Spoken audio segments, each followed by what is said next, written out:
بسم اللہ الرحمن الرحیم۔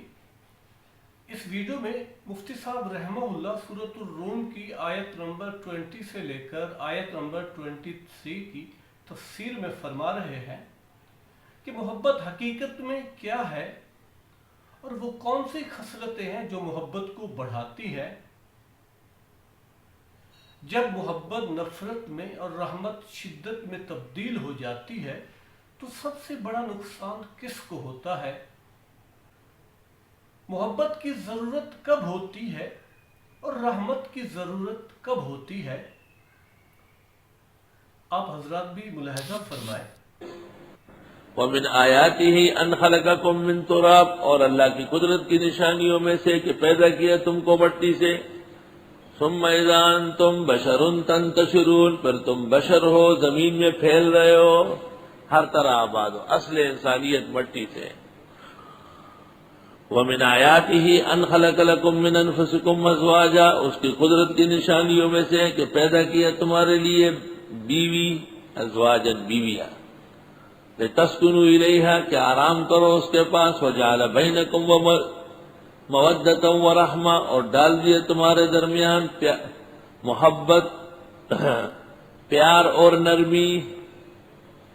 میاں بیوی کے درمیان جو ازدواجی رشتہ ہے اس کے دو منظر دیکھنے کے ہیں، ایک دوسرے سے محبت اور ایک دوسرے کے ساتھ احسانات۔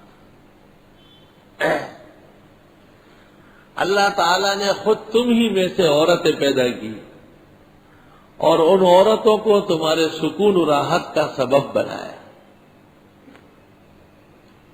اور تمہارے درمیان اللہ تعالیٰ نے پیار اور نرمی ڈالی۔ علماء لکھتے ہیں پیار جوانی میں ہوتی ہے اور نرمی بڑھاپے میں ہوتی ہے۔ اگر جوانی میں میاں بیوی کے درمیان پیار نہ ہو تو بڑھاپے میں پھر بیزار ہوں گے ایک دوسرے سے۔ محبت حقیقت میں خداوند تعالیٰ کا موہوبہ ہے جب عطا فرمائے۔ صدق الرمین انوی اومین نشید بولا پتاویزر۔ اور دوسرا یہ کہ کچھ خصلتیں ہیں جو محبت کو بڑھاتی ہیں۔ اگر میاں بیوی کے درمیان خدائی محبت کم ہے تو خاتون ایسے اخلاق اور ایسے خصال اختیار کر سکتی ہے جس سے خاوند میں محبت پیدا ہو جائے۔ عموماً فریقین کے امزجہ میں اور تباہی میں بعد ہوتا ہے، جس کی وجہ سے محبت نفرت میں اور رحمت شدت میں تبدیل ہو جاتی ہے۔ پھر اس کا سب سے بڑا نقصان اولاد کو پہنچتا ہے، وہ گھر کے اندر ہی بدتمیزی اور بد تہذیبی سیکھ لیتی ہے۔ اگر ماں کا ساتھ دے تو باپ کی عظمت متاثر ہے، اگر باپ کا ساتھ دے تو ماں کی عطوفت متاثر ہے، اگر دونوں کا ساتھ نہ دے تو غیریت و اجنبیت پیدا ہو جائے گی، تو اولاد کے اندر بھی بندر بانٹ ہو جائے گا۔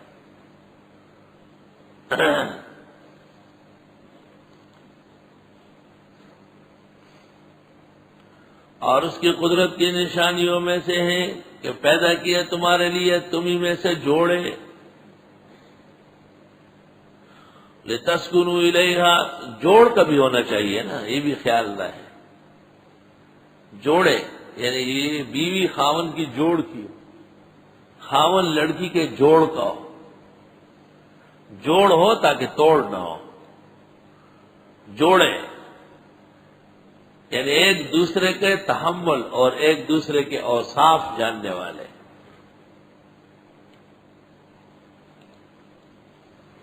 چنانچہ شریعت نے اس کے لیے بڑی رہنمائیاں فرمائی۔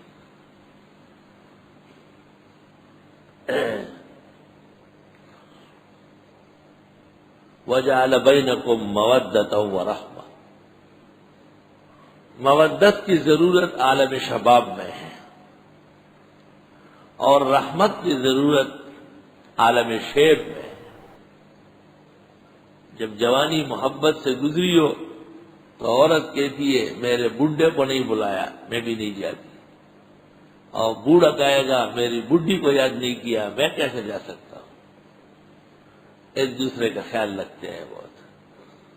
اللہ اللہ۔ حج میں دیکھا میں نے ایک حاجی صاحب بزرگ ایک عجیب بیماری میں مبتلا تھے کہ ان کے اعضاء جو جسم کے تھے وہ علیحدہ ہو جاتے تھے، تو وہ عورت ان کی بیٹی رہتی تھی گھنٹوں ان کے پیروں سے کپڑے لپیٹتی تھی، بوڑھی عورت تھی، کپڑے لپیٹتی تھی کس کے، تو پھر وہ آرام آرام سے روانہ ہوتا تھا۔ وَجَعَلَ بَيْنَكُمْ مَوَدَّةً وَرَحْمَةً ان فی ذلک لآیات لقوم یتفکرون۔ یہ آیت خطبہ نکاح کے اندر بھی بعض علماء پڑھتے ہیں اور مفید ہے، ثبوت بھی ہے اس کا۔ یہ اللہ کی قدرت کے دلائل ہے جو توحید خداوندی کے لیے مفید و معین ہے۔ ومن آیاتہ خلق السماوات والارض، اور اس کی قدرت کی نشانیوں میں سے پیدا کرنا آسمان و زمین کا، واختلاف السنتکم والوانکم، اور یہ اختلاف تمہاری زبانوں کا اور رنگتوں کا، کوئی اردو بول رہا ہے، کوئی پشتو، کوئی بلوچی، کوئی مکرانی، کوئی فارسی، کوئی عربی۔ تو آپ تو سمجھتے ہوں گے یہ تو بڑی تکلیف کی بات ہے، ایک زبان ہونا چاہیے۔ نہیں، اللہ تعالیٰ کی تمام زبانوں میں اللہ کا دین پھیلا ہوا ہے، اور زبان کوئی بھی ہے لیکن توحید ایک اللہ کی ہے، رسالت ایک پیغمبر کی ہے، قیامت کا عقیدہ ایک جیسا ہے، الوان مختلف ہے۔ عبد الغفار خان چچ آیا تھا، چاچیوں نے سپاسنامہ پیش کیا، اور پاریا غفاریا تو خیر نالا، اور پاریا غفاریا یعنی پار نال آ تو پار نال آ، اور تو مرد میدان دا اور سچے دا پٹھانے دا۔ سارے پختون حیران تھے کہ یہ کیا پڑھ رہے ہیں، وہ اپنی زبان میں سپاسنامہ پیش کر رہے، پاریا غفاریا تو خیر نالا، اور طبلے بجا رہے تھے زبردست۔ اختلاف السنتکم والوانکم، اور یہ اختلاف زبانوں کا اور یہ تمہارے رنگتوں کا۔ طالب علم کا مہمان آیا، طالب علم غریب کا مہمان بھی طالب علم ہی ہوتا ہے، یہ میزبان طالب علم اس مہمان سے خوش نہیں تھا، تو اس نے اپنے ساتھی کو کہا کہ کہیں ایسا نہ ہو، اس نے کہا کھانا وانا ہے، کہ نہیں آپ بڑی دیر سے آئے، اب کھانا کہاں ہے؟ تو دوسرے طالب علم کو کہہ رہے ہیں چھوٹے کو کہ آہستہ آہستہ جاؤ، اور جتنے خبزات ٹوکرئی کے واضحات نہ برستن کے فارشات، یعنی وہ جو روٹیاں ٹوکری میں ہیں وہاں سے نکال کے لحاف میں چھپا لو، یہ کھانا لے۔ تو وہ جواب میں کہتا ہے تمرا جاہلات اور چپدیم نے پوئیدا تھا کہ میں اتنا جاہل ہوں کہ یہ بھی نہیں سمجھتا۔ یا خدا ہے وہ اختلاف السنتکم والوانکم، زبانوں کا اختلاف اور تمہارے رنگتوں کا اختلاف۔ ایک باپ کے 4 بیٹے ہیں، 5 بیٹیاں ہیں، سب گورے ہیں لیکن ایک کا رنگ دوسرے سے مختلف۔ ایک درس میں کتنے افراد ہیں، ایک جیسے کوئی دوسرا نہیں۔ یا رب، یہ قدرت کی نشانی ہے۔ مخلوق کی بنائی ہوئی چیز ہو تو آپ فوراً پکڑ لیں گے یہ فلاں مارکا ہے، یہ فلاں جگہ کا بنا ہوا ہے، لیکن اللہ رب العالمین نے عرب و عجم، شرق اور غرب، شمال و جنوب میں بنی آدم کو پھیلایا ہے اور ہر فرد کو قدرت کی سچائی کا دلیل بنایا ہے۔ ان فی ذلک لآیات للعالمین، بے شک اس میں نشانیاں ہیں کائنات کے لیے۔ ومن آیاتہ منامکم باللیل والنہار، اور اس کی قدرت کی نشانیوں میں سے ہے کہ تم سوتے ہو رات اور دن کو۔ اصل میں ہے منامکم باللیل وابتغاؤکم من فضلہ فی النہار، اور دن جو ہے ڈھونڈنا تمہارا اس کے فضل، یہ نہیں ہے کہ پیچھے اذان خانے میں جا کے سو جاؤ، پھر دیکھو جب درس ختم ہوتا ہے جلدی جلدی بھاگا آ جاتا ہے۔ وہ کہتے ہیں نا کہ 4 بیوپاری تھے، منڈی چلے گئے بھینسیں خریدنے کے لیے، 4 بیوپاری سوداگر، اور چاروں نے 2 بھینسیں خریدی، ہر ایک نے 2 بھینسیں، 8 بھینسیں ہو گئی۔ رات کو وہ ایک جگہ ٹھہرے ہوئے ہیں، 2 بیوپاری جاگ رہے تھے اور 2 سو رہے تھے،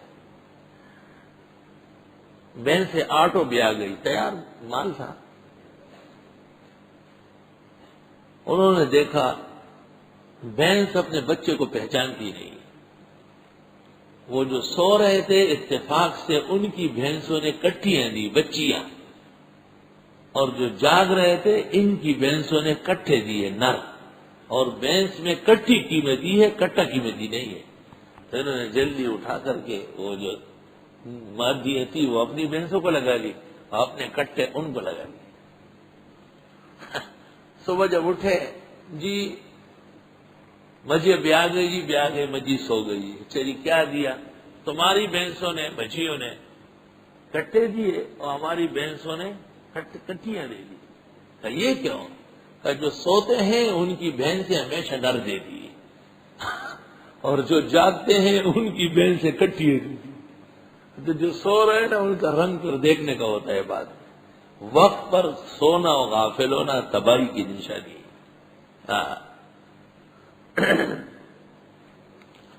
اس کی قدرت کی نشانیوں میں سے یہ برابر نہیں ہے کہ آپ سامنے بیٹھے ہیں جاگ رہے ہیں صبح 8 بجے سے 1 بجے تک، اور خان لوگ جو ہے نا چلے جاتے ہیں گھوم لیتے ہیں ادھر ادھر، ادھر۔ یہ بہت زمین و آسمان کا فرق ہے، اور دنیا میں اس کا فرق ہو جائے، لیکن فرق جاننے کے لیے جو عقل چاہیے وہ ہر ایک کی نہیں ہوتی، وہ کسی خوش قسمت کی ہوتی۔ جن کو وہ عقل اللہ نے دی ہے وہ پہلے سے نہیں سو رہے ہو گئے نا، یہ 2 کام قرآن کے ساتھ، استاذ کے ساتھ، رمضان کے ساتھ، مسجد کے ساتھ نہیں کر سکتے۔ داخلہ لیا ہے تو شان سے پڑھنا ہے، وہ اور سونے والے ایک جیسے نہیں ہیں۔ اور اس کی قدرت کی نشانیوں میں سے ہے نیند تمہاری رات کو، یہ کوئی رات ہے کہ تم سو رہے ہو، والنہار، اور دن کے وقت، وابتغاؤکم من فضلہ، ڈھونڈنا تمہارا اللہ کے فضل میں سے۔ دن تو رزق حلال کے لیے ہے، اور اس کے حلال سے 1000 درجے علم کا حصول ہے۔ ان فی ذلک لآیات لقوم یسمعون۔